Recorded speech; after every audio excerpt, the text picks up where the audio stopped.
العلم هو النور الهادي والمفتاح لكل الخير من يرد الله به خيرا. بسم الله الرحمن الرحيم. إني أتشرف بحمد الله الذي منح الإنسان قوة النطق والتكلم، والصلاة والسلام على محمد بن عبد الله سید الکونین وسید الانام محمد صلی اللہ علیہ وسلم وعلى آلہ الذین مارسوا امتثال اوامر اللہ وتحقیق توجیہات دین. اما بعد. عزیز طلبہ اکرام، الدرس الرابع ہم شروع کر رہے ہیں تمارین کی شکل میں، جس میں صاحب کتاب نے مفاعل خمسہ کو بیان کیا اور اس میں بھی سب سے پہلے مفعول مطلق کو ذکر کر رہے ہیں. جیسا کہ میں نے ماقبل میں مفعول مطلق کی تعریف، مفعول مطلق کے اقسام، مفعول مطلق برائے تاکید کی تعریف، مفعول مطلق برائے نوعیت کی تعریف اور مفعول مطلق برائے عدد کی تعریف کی تھی، اور ساتھ ہی ساتھ ان تینوں قسموں کے جاننے کا طریقہ بھی بتلایا تھا. ایک مرتبہ پھر میں آپ کو اوپر سے یاد دہانی کرتا چلو گزشتہ سے پیوستہ کہ مفعول مطلق اس مصدر منصوب کو کہا جاتا ہے جس کے ماقبل کوئی فعل ہو اور وہ ماقبل والا فعل اس مصدر منصوب کے ہم معنی ہو، تو اس مصدر منصوب کو مفعول مطلق سے تعبیر کیا جاتا ہے. میں نے آپ کو مثال دی تھی ضربت ضربن اور قعدت جلوسن. تو ضربت ضربن میں آپ دیکھیں گے تو ضربن یہ مفعول مطلق ہے، ماقبل میں جو فعل ذکر کیا گیا ہے اس کے ہم معنی بھی ہے اور ہم مادہ بھی ہے. اسی طریقے سے قعدت جلوسن میں جلوسن مفعول مطلق ہے، اپنے ماقبل ذکر کیے ہوئے فعل کے ہم معنی تو ہے لیکن ہم مادہ نہیں ہے. تو مفعول مطلق اس مفعول کو کہیں گے جو مصدر ہو، منصوب ہو اور اپنے ماقبل والے فعل کے ہم معنی ہو یا ہم مادہ ہو. پھر اس کے بعد میں نے آپ کو بتلایا تھا کہ مفعول مطلق کی تین قسمیں آتی ہے. ایک ہوتا ہے مفعول مطلق تاکیدی، ایک ہوتا ہے مفعول مطلق نوعیت اور ایک ہوتا ہے مفعول مطلق عددیت. مفعول مطلق تاکیدی کی تعریف ہم نے پڑھی تھی کہ مفعول مطلق تاکیدی اس مفعول مطلق کو کہتے ہیں جس کے ماقبل میں فعل ہو اور اس کے مابعد مفعول مطلق کو لایا گیا ہو، لیکن اس مفعول مطلق کو لانے سے ماقبل فعل میں کوئی نیا معنی پیدا نہ ہو رہا ہو، وہ صرف اور صرف فعل کی تاکید کے لیے لایا گیا ہو، جیسے ورتل القرآن ترتیلا. تو یہاں ترتیلاً ماقبل فعل کے ہم معنی بھی ہے اور ساتھ ہی ساتھ وہ رتل میں کوئی نئے معنی نہیں پیدا کر رہا، بلکہ رتل کے اندر جس فعل کو ذکر کیا گیا ہے اس کی تاکید کے لیے ترتیل کو لایا گیا ہے. اسی طریقے سے مفعول مطلق نوعی کی تعریف میں نے کی تھی کہ مفعول مطلق نوعی وہ مفعول مطلق ہے جو ماقبل فعل کی حالت و نوعیت کو بیان کرنے کے لیے لایا جائے. جو ماقبل یعنی اس مفعول مطلق سے پہلے جو فعل ذکر کیا گیا ہے اس کی حالت اور اس کی نوعیت کو بیان کرنے کے لیے لایا جائے، اسے کہتے ہیں مفعول مطلق برائے نوعیت. جیسے ہم کئی مثالوں میں پڑھ چکے ہیں اور کئی کتابوں میں پڑھ چکے ہیں، جلست جلست القاری، میں بیٹھا قاری کے بیٹھنے کی طرح. تو قاری کا بیٹھنا ایک خاص نوعیت کا ہوتا ہے جسے ہم جلست القاری کے ذریعے سے بتلا رہے ہیں. اسی طریقے سے میں نے آپ کو بتلایا تھا مفعول مطلق عددی کی تعریف. مفعول مطلق عددی وہ مفعول مطلق ہے جو ماقبل فعل کی تعداد بیان کرنے کے لیے لایا جائے. جیسے اکلت اکلتن، یہ صاحب کتاب کی مثال، اکلت اکل الولد اکلتینی، میں نے ایک مرتبہ کھایا. تو جہاں کہیں بھی اس طریقے کے مفعول استعمال ہوں گے آپ سب سے پہلے تو یہ دیکھیں گے کہ یہ مفعول کون سا ہے اور اس کے بعد یہ مفعول کی قسموں میں سے کون سی قسم ہے. اس کے بعد میں نے بطور تنبیہ ایک بات ذکر کی تھی کہ ہم ان تینوں مفعولوں کو پہچانیں گے کیسے کہ یہ تینوں مفعول مطلق عدد کے لیے ہے، نوعیت کے لیے یا تاکید کے لیے. تو میں نے بتلایا تھا کہ اگر مفعول مطلق فعل کے معنی میں کوئی زیادتی نہ کرے بلکہ وہی مصدر ہو جس پر فعل دلالت کر رہا ہے تو وہ تاکید کے لیے ہوگا۔ پھر سے سنیے، اگر مفعول مطلق فعل کے معنی میں کوئی زیادتی نہ کرے بلکہ وہی مصدر ہو جس پر فعل دلالت کر رہا ہے تو وہ تاکید کے لیے ہوگا۔ جیسے مثال دی ضربت ضربن۔ اور اگر مفعول مطلق مضاف ہو یا اس کی صفت ذکر کی گئی ہو، یعنی مفعول مطلق مضاف بن کر آئے یا موصوف بن کر آئے، اس کی صفت ذکر کی گئی ہو کا مطلب کیا ہے کہ اسے موصوف بنایا جائے۔ تو اگر مفعول مطلق مضاف ہو یا اس کی صفت ذکر کی گئی ہو تو ایسی صورت میں وہ مفعول مطلق برائے نوعیت ہوگا۔ جیسے ضربت ضرب القاری، تو ضربت ضرب القاری میں آپ دیکھیے ضرب القاری، ضرب کو ہم نے یہاں مصدر ہے لیکن ہم نے بطور اضافت اس کا استعمال کیا ہے اور قاری کی طرف اس کی نسبت کی ہے، تو یہاں ضرب القاری میں ضرب مصدر ہے، مضاف ہے۔ اسی طریقے سے ضربت ضربن شدیدن، ضربت ضربن شدیدن میں ضربن میں ہم نے مصدر استعمال کیا، ما قبل فعل کے ہم معنی استعمال کیا اور یہاں ہم نے اسے موصوف بنایا شدیدن، اس کے بعد اس کی صفت کو ذکر کیا ہے۔ تو اگر مفعول مطلق مضاف ہو یا اس کی صفت ذکر کی گئی ہو تو وہ نوعیت کے لیے ہوگا، جیسے ضربت ضرب القاری یا ضربت ضربن شدیدن۔ اور اگر مفعول مطلق فعلتن کے وزن پر ہوں یا اس کا تثنیہ ہو یا اسم عدد کا استعمال کیا گیا ہو اور اس اسم عدد کو مضاف بنایا ہوں، پھر سے سمجھیے، اگر فعلتن کا وزن ہو یا اس کا تثنیہ ہو یا کسی اسم عدد کو استعمال کیا جائے اور اس کو مضاف بنا جائے اور اس کے بعد مصدر کو لایا جائے تو ایسی صورت میں وہ مفعول مطلق برائے عدد ہوگا۔ یہ تو تھی وہ باتیں جو میں نے آپ کو کل گوش گزار کی تھی۔ اب ہم بلا کسی تاخیر کے چلیں گے تمرین کی طرف۔ آئیے دیکھتے ہیں تمرین نمبر 27، ترجمہ کیجئے اور اعراب لگائیے۔ صاحب کتاب نے مفعول مطلق میں یہاں سب سے پہلے جو تمرین ذکر کی ہے وہ عربی میں ذکر کی ہے اور اس کا ہمیں ترجمہ کرنا ہے۔ ترجمہ کرنے کے بعد صاحب کتاب کے لگے ہوئے نشان کے مطابق ہم ان کا قاعدے کے مطابق اجرا کریں گے کہ یہاں پر کون سا قاعدہ صاحب کتاب نے ذکر کیا اور کس لیے ذکر کیا اور اس کی نشاندہی کو ہم حل کریں گے۔ آئیے دیکھیے تمرین نمبر 27، ترجمہ کیجئے اور اعراب لگائیے۔ العصافیر تشقشق علی الاشجار الباسقۃ شقشقۃ وتغرد علیها الطیور تغریدا حسنا۔ نمبر 1، العصافیر تشقشق علی الاشجار الباسقۃ شقشقۃ وتغرد علیها الطیور تغریدا حسنا۔ چڑیاں اونچے درختوں پر تیز آواز سے چہچہاتی ہے۔ العصافیر تشقشق علی الاشجار الباسقۃ شقشقۃ، چڑیاں اونچے درختوں پر تیز آواز سے چہچہاتی ہے۔ وتغرد علیها الطیور تغریدا حسنا، اور دوسرے پرندے بھی بہت گنگناتے ہیں، اور دوسرے پرندے بھی بہت گنگناتے ہیں۔ چڑیا اونچے درختوں پر تیز آواز سے چہچہاتی ہے اور دوسرے پرندے بھی بہت گنگناتے ہیں۔ نمبر 2، الصل حیۃ خبیثۃ داہیۃ۔ الصل حیۃ خبیثۃ داہیۃ، کالا سانپ ایک خبیث اور چالاک سانپ ہے۔ کالا سانپ ایک خبیث اور چالاک سانپ ہے۔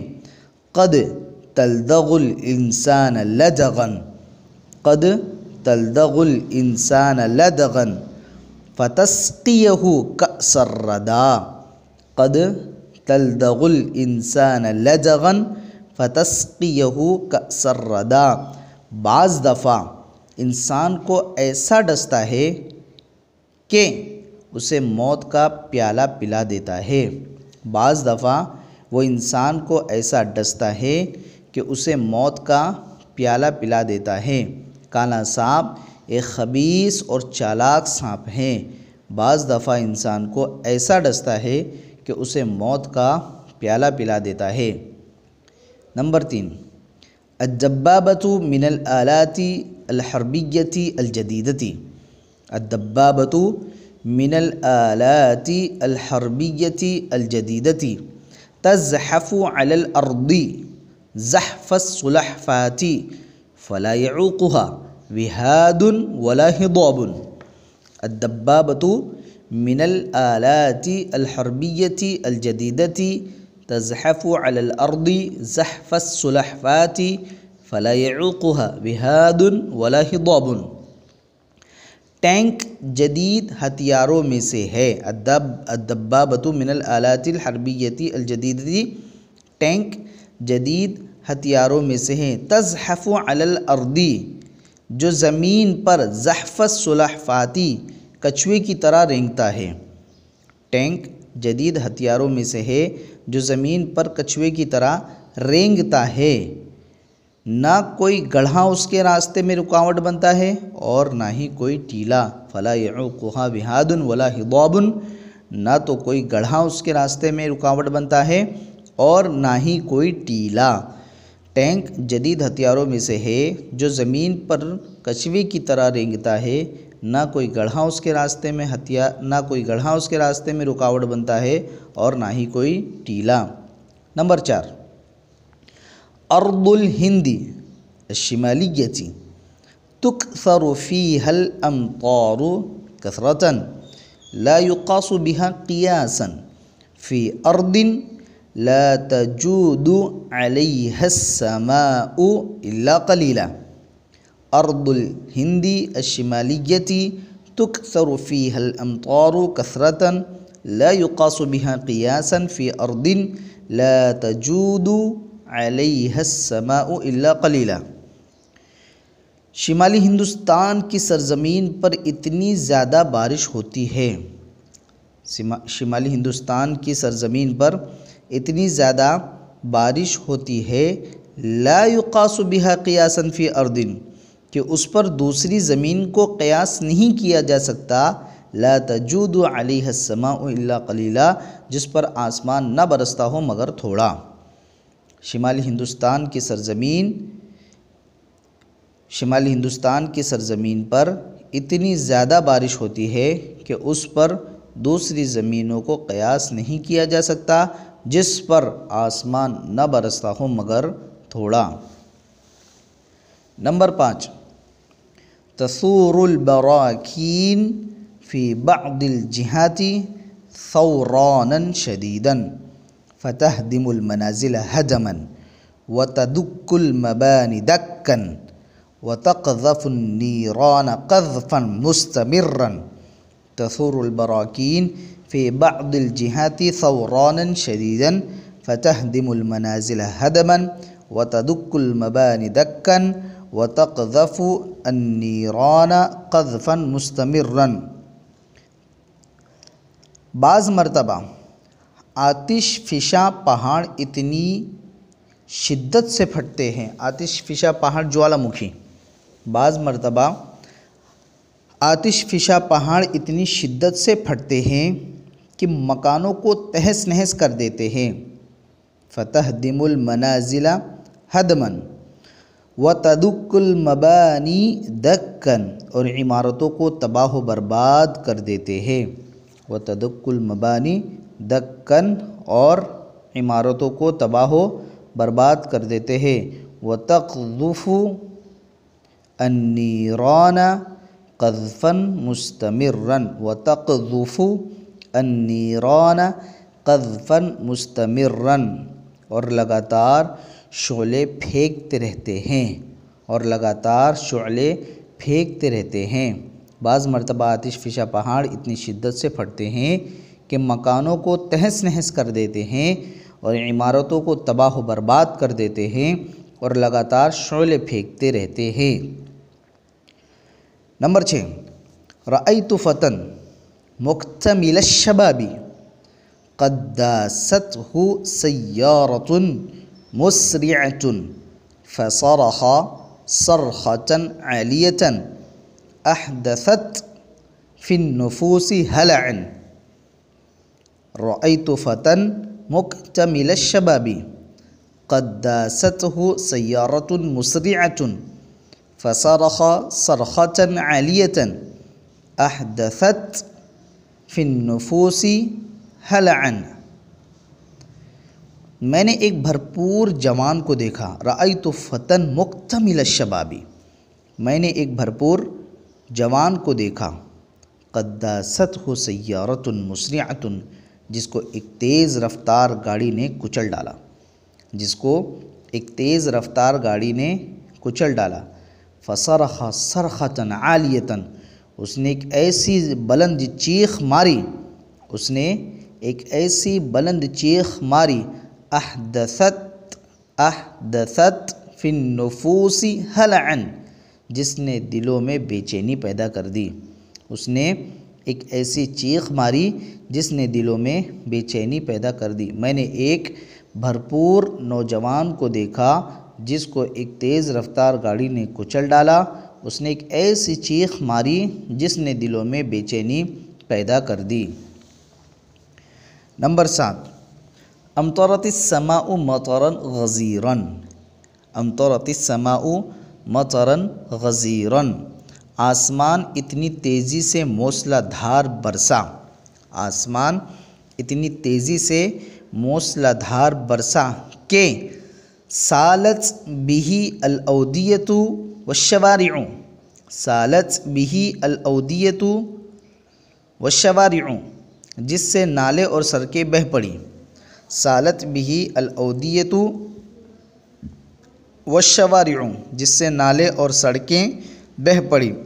امطرت السماء مطرا غزیرا سالت بہ الاودیۃ والشوارع، آسمان اتنی تیزی سے موسلا دھار برسا کہ جس سے نالے اور سڑکیں بہہ پڑی۔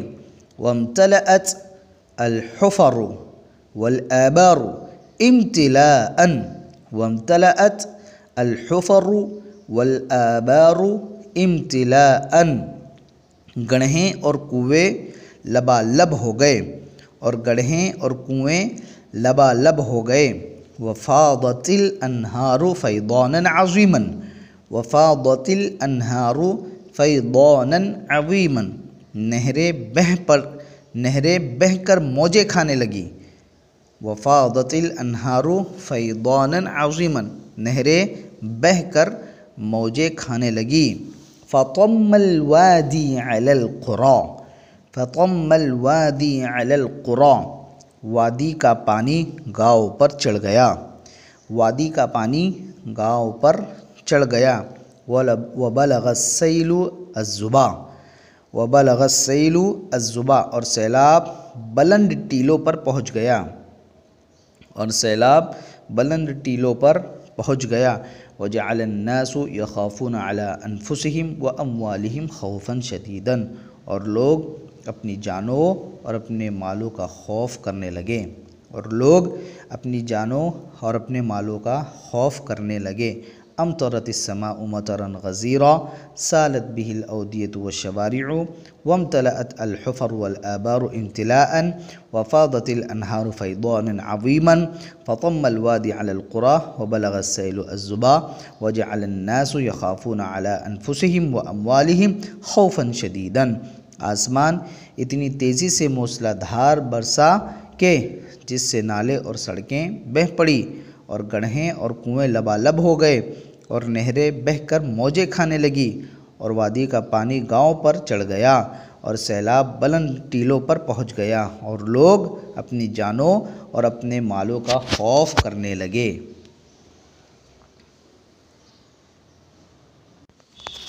یہ تھی آپ کی تمرین نمبر 27 اور اس کے 7 جملے۔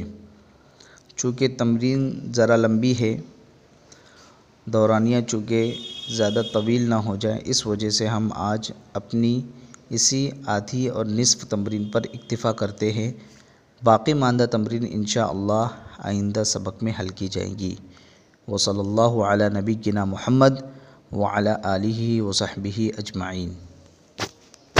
السلام عليكم.